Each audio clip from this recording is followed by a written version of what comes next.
Hello, this is Michael Tellinger. I'm talking to you from the gardens of the Stone Circle Ubuntu village in Watervalboven, South Africa. It is also the home of the Ubuntu Party and the Ubuntu Liberation Movement.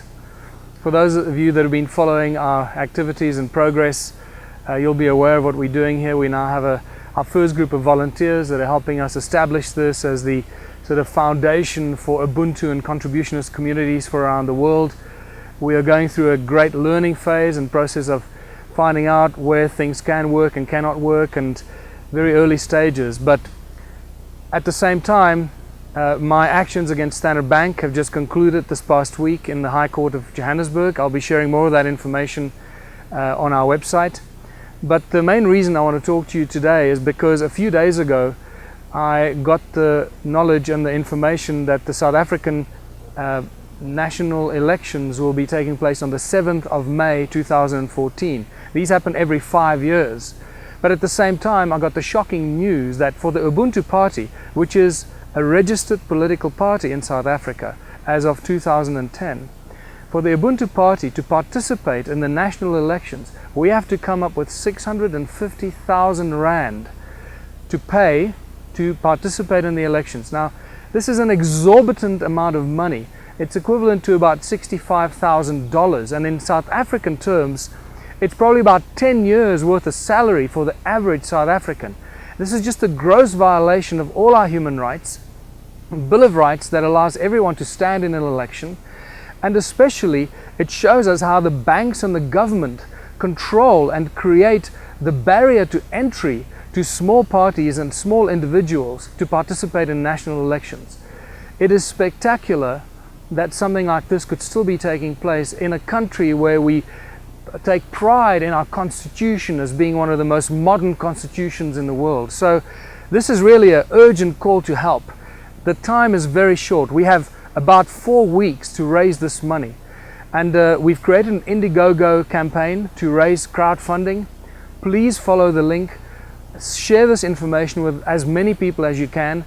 The Ubuntu Liberation Movement and the Ubuntu Party is there to represent the conscious people that live in South Africa that understand that humanity is totally and utterly controlled by money and by the banking families and control the planet that we live on. We need to spread this message and this information and plant a seed of consciousness in as many people as we can. We don't know what the outcome will be of the elections, but what we do know is that our presence and participation in the elections is paramount for us to be able to spread this information, because parties that do not participate in the elections will not get the kind of exposure. Every party in South Africa is supposed to be covered by the mainstream media, their manifesto, their philosophy, what they stand for and what their promises to the electorate and the people of South Africa. I doubt whether the Ubuntu Party and the other smaller parties will even get a fraction of the media time that the leading and the controlling parties like the ANC and the DA will receive. So we're asking for $100,000 donations for us to be able to reach this target, to participate in the elections, and to have some money left for some marketing through the media, and especially radio stations, the community radio stations throughout South Africa. We will reach a lot of people on the ground for relatively inexpensive advertising rates. So what we need is $100,000 by the 13th of April 2014. I urge you to share this with everyone. If you don't know what the Ubuntu Party stands for, we did not go into politics to enter or start a political party to go into politics, but purely as a political platform for the philosophy of Ubuntu and contributionism. This is critical for everyone to understand. We have no intention to get into politics, but the political platform is a very credible platform for us to be seen in the mainstream media, in which otherwise we would be completely ignored. So I hope this all makes sense to you. Share this with as many people as you can, and we hope to see you on the ballot in South Africa in 2014 on the 7th of May.